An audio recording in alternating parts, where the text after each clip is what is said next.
L'Afrique centrale sous la menace terroriste de Boko Haram au Cameroun et au Tchad.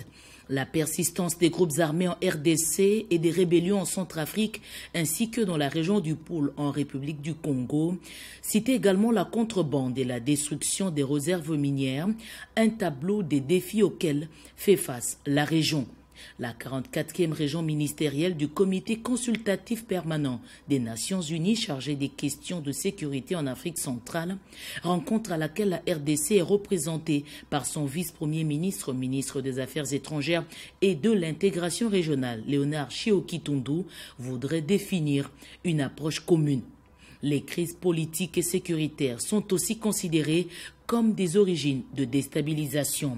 Dans un message, le secrétaire général de l'ONU, Antonio Guterres, fait des recommandations. En République démocratique du Congo, j'exhorte toutes les parties à mettre en œuvre l'accord politique du 31 décembre 2016 en bonne foi.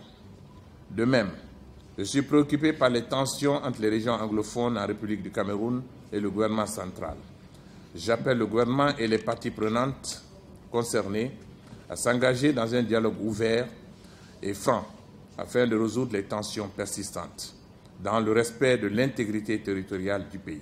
Cette rencontre se tient sous un contexte de ralentissement des économies africaines. Pour le ministre camerounais des Relations extérieures, le jeune Mbela Mbela, la menace à la paix hypothèque l'avenir de la jeunesse africaine. Le contexte actuel de nos sous-régions exige de nous un engagement et une vigilance renouvelée. En effet, on ne peut prétendre venir à bout des défis découlant de ce contexte sans prendre en compte les dynamiques de mutation du monde dans lequel nous vivons et dont certaines nourrissent les activités criminelles auxquelles nous sommes confrontés.